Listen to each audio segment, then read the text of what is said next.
Hello, my fellow Ripplers. This is Chris Miles, your cash flow expert and anti-financial advisor, welcoming you out for a wonderful show that's for you and about you. Those of you that work so hard for your money and you're ready for your money to start working harder for you. You want that freedom, that cash flow, that prosperity right now, not 30 or 40 years from now, but today. So you have all that freedom to be able to do what you love, to be with those that you love, doing whatever the heck you want when you want. But it's not just about your own comfort and convenience. It's much more than that. It's because as a Rippler, you know you can create a ripple effect in the lives of those around you because the more you prosper, the more you're abundant, the more that you're financially free, the more you can serve at a greater level. And that's how you can bless more people's lives. And it doesn't have to start only when you're free. This is something you can start right now. And so I'm excited to have you guys here today. I'm excited for you guys that are following, binging, and even now watching these videos and that sort of thing. So, any case, thank you so much for joining us. Hey, as a quick reminder today, just check out our website, moneyripples.com. For all there's hopefully there'll be some more blogs here soon, but definitely there's great some blogs and information on there. Great ebook you can check out as well called Beyond Rice and Beans. It's free. You can download on there. So check it out. So today I wanted to talk about something where I know that with the new year and everything, and I'm getting snowed in right now, so it's awesome. But with the new year, it's kind of fun to see the goals that people have, right? And I wanted to kind of go through over these few weeks, talking about some of these different goals or how they might relate back to you. And of course, debt is always a big one for people. Should I pay off my loans or not? Which loans should I be paying off? Should I be completely debt free or not? And that kind of thing. And so I want to talk about that today because I really want to really drive home the point. And I know I've done other shows about debt before. But I really want to drive home the point of, should you be paying off your debt here in 2020? And so there's a few things to look at. First and foremost, understand that one, it's always about you as a steward. It's always about your own individual situation. It's about who you are and how you show up.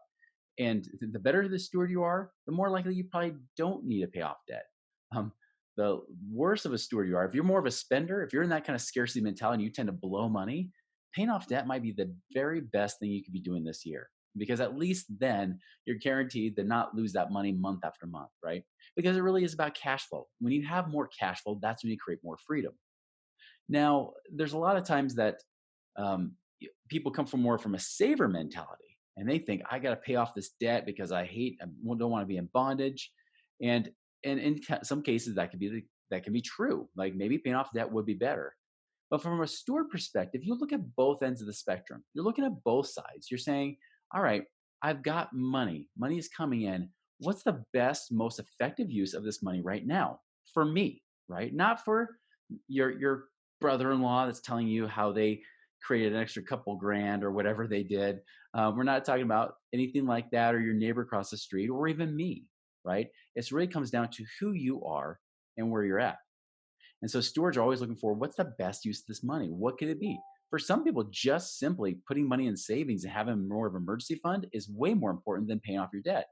And I'll tell you this, if you don't have at least a little bit of an emergency fund, you shouldn't even be worrying about paying off your debt right now. I saw somebody post on Facebook the other day. They said, hey, my husband and I are having a debate.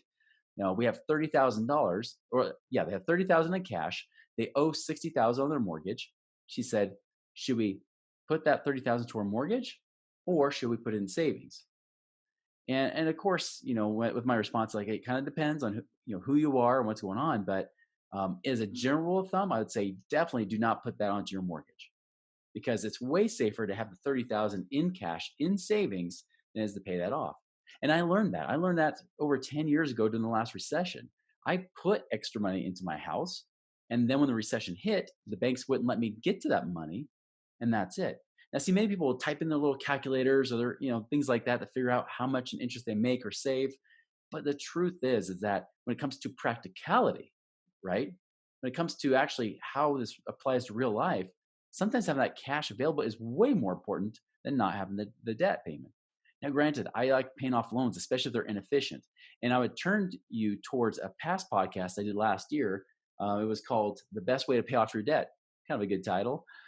It's episode number 335, and you can check that out. I talk about the cash flow index that I created back in 2008, and it's something I've been using for myself and my clients for years.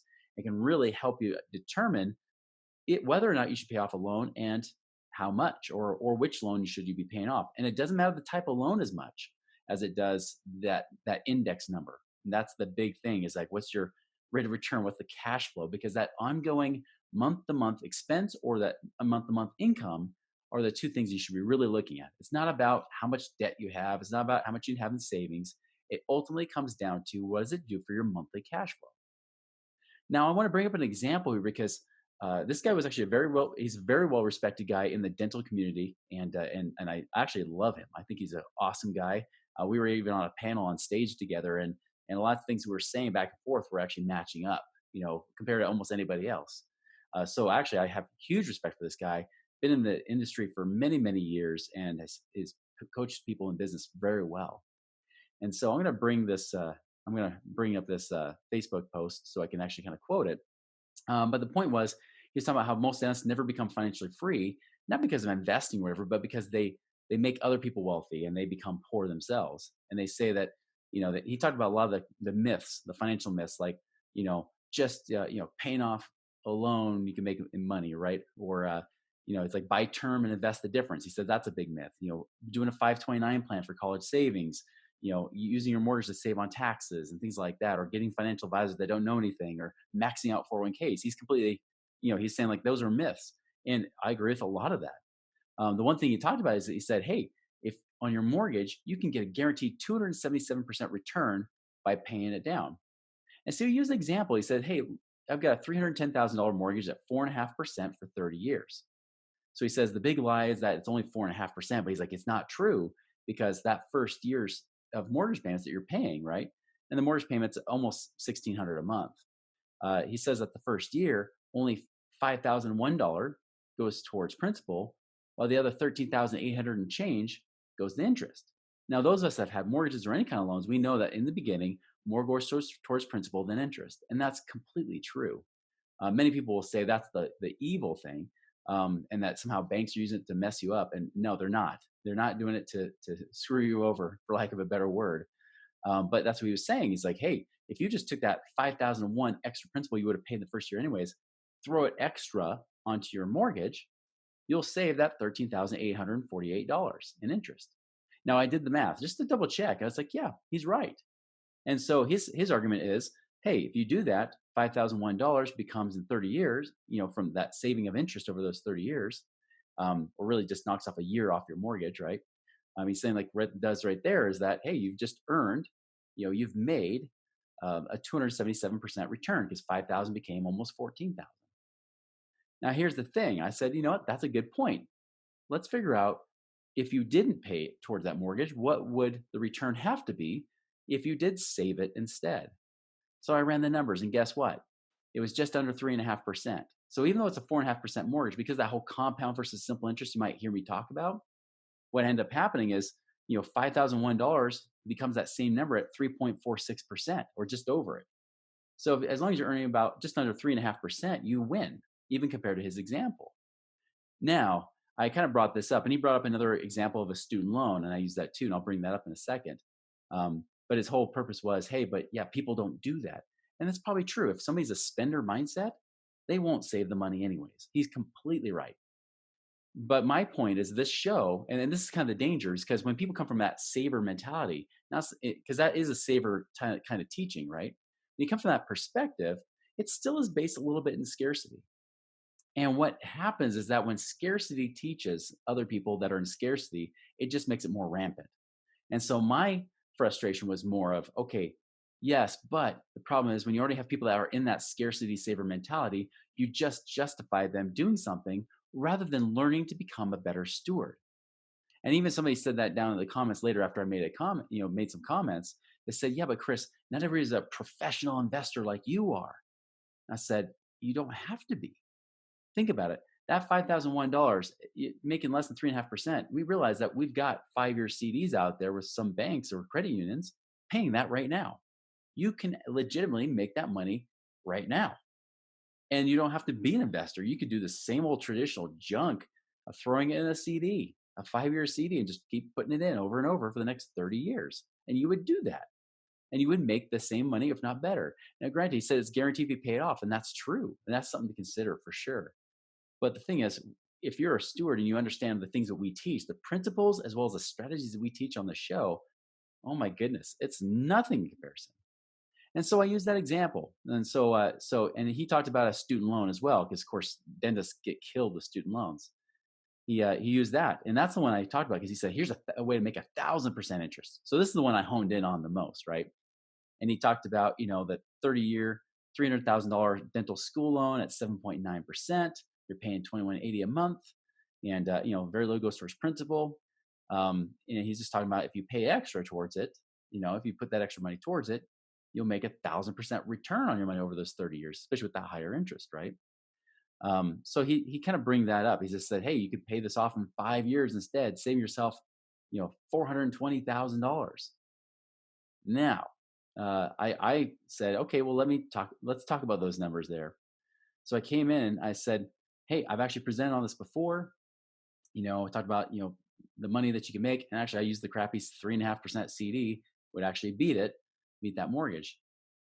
Now I said, same thing. I said, now what if I only earned 8% on that money? So again, going back to the mortgage example, right? So I use that as the focus here. The student loan I get, and that still applies, but it's a different scenario. So I said, what if I only earned 8% on that money? So what if instead of putting that 5,001 to your mortgage, you earn 8%, right? Well, that 8% now becomes over $50,000 versus 13,848. You make really not quite triple, but almost triple the money, even though you didn't have triple the interest of that 4.5% interest. At 8%, that was $50,000. And the thing that now 8% is not unrealistic. I mean, you can find that in a lot of different places. I think that's a very conservative number, especially if you're doing the kind of things we talk about in the show, and you do it wisely, you do it the right way, not gambling with your money and throwing at investment money at people that should not be doing investing for you. And so I said that I made the same point. If you're an uncontrollable spender, pay off your mortgage, right? But if you're a wise steward, increase your assets. Now, of course, this got a lot of replies, right? And they said, hey, you're a professional investor. Well, you don't have to be, right? And so, one of them said, with this mentality, this is what I said, right? I said, in my experience, a large variety of people over the last 18 years, it's split about 50-50 between savers and spenders. The problem with teaching everyone to be debt free rather than wise stewards, is that now they don't know how to grow their money, right? It only perpetuates those myths. So people stay in ignorance, and I don't want that. But the truth will set you free. You know how to do these things. So teaching the people the debt free to go only keeps people more ignorant, right? And so I just want to open up to people to have a choice. It's not that paying off debt is good or bad. It's just a strategy, right? But I want people to have that choice, and you included, as you're educated enough to say, wait, I have a choice here. I could do either or. And so they started kind of say, okay, I can see what you're saying here, right? Um, and let's see, just kind of skipping down through all these comments. So, oh, and then, okay, here's the student loan example I used. So I said to beat the student loan example of adding the extra 2766 a month, all I have to do is earn at least 7.38%. So I said, hey, yeah, 7.9%, but if you earn at least 7.38%, even with paying all the extra principal towards it, you still win. Again, it comes back to stewardship, right? And that's really the whole point of what I'm saying here is, again, this guy is awesome. He's very well respected. He does an amazing work. But I want you guys to know that it is all about stewardship. It's about learning what you could be doing otherwise. I'd even run 10 or 12% returns or more, right? And those numbers could be very possible depending on what kind of investments you're doing. That's not a far-fetched idea. I know some of you guys will be like, yeah, right. Like I've heard that with the stock market. You're right. I love Ben Stein's quote that his father taught him, who was a Harvard economist. His father's taught him, he said, listen, figures don't lie, but liars figure, right? People can use numbers all they can to try to manipulate things that they want, right? But that's not what I'm trying to do here. I'm completely open to doing either strategy. However, and this is what I tell all my clients is when I know better, because I have more knowledge and I have a greater understanding, and you can have it too. It's not difficult. It's not a hard world to understand the investment world, especially if you learn true principles. You start to learn true principles, understand things like really, if you want a good book to learn some good principles, some basic stuff about money and how to keep it, read the book Richest Man in Babylon. Yes, it's done in story format. They use a lot of, F verbs, right? They do a lot of these and thous and thys. It's like reading the Bible, but it's such a cool story in the sense that it helps you to say, hey, I'm not just here to grow it. Especially if you're starting out. You want to save. Yes, you want to start paying yourself for saving. You want to start making sure that you live within your means and creating a nice budget, not in scarcity, but make sure. In my opinion, you should actually not just pay yourself 10%, but donate 10% plus pay yourself 10%. Live on 70 to 80%. Have another 10% maybe to build up for investments and things like that. And then 70% you live on, and that's not always possible. It takes some time to get there, but you can do it. But and then of course they talk about not investing money with people that aren't in those specialized in those areas, right? He talked about how he gave money to a bricklayer who was buying jewels. You don't do that, right? It's the same thing. Like I had somebody I talked to recently where they gave money to somebody, turned money over to somebody where they were investing in Forex. And they're like, yeah, they're paying me 10% a month. It's awesome. And I said, buddy, do the math. Take $100,000, put it in your calculator, 20 years at 120% a year. That's just what they're paying you. Obviously, they have to make more in order to pay you that money, right? So I said, run it. In fact, I'll run it right now. I'll tell you guys right now what that is. And, we'll probably edit this little portion out just to make it easier, right? So say you had $100,000, right? And you earned 120% interest. And I'm just going to do this over 20 years. 20 years, that's it, right? Here's what the number ends up being. Oh my gosh. Okay. So, who's the richest man in the world right now? It's right around, it's been a fight between Buffett, Bezos and Gates, but they're trying to approach that 100 billion mark, right? Here it is. If you have $100,000 making 120% a year or 10% a month for 20 years, your $100,000 becomes 705,425,498,686.41. Basically, you become more than 7 times richer than the richest person in the world. Bull.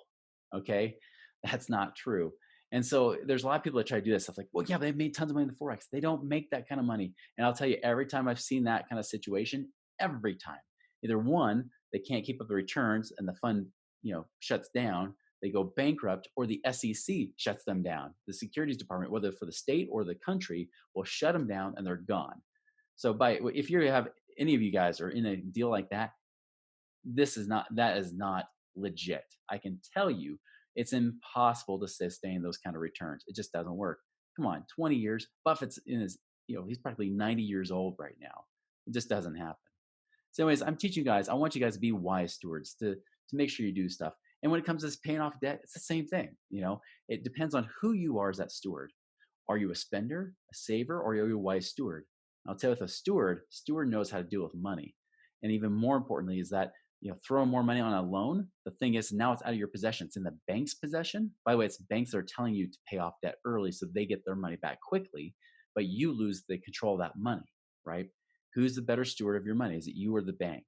And that really is an individual, personalized answer for each of you. My goal with this show is to, again, create that ripple effect through you so you can create wealth yourself. You become the wise steward to where, that kind of advice just isn't the best strategy. It's not the best way to go. So anyways, guys, I hope this was valuable for you. If you have a goal to pay off debt this year, awesome, great. If that's something that's a big deal, that's something you should do. So if you have any questions, you can always shoot an email to me, chris@moneyripples.com. In the meantime, guys, I want to just wish you a wonderful and prosperous day. And we'll talk to you later.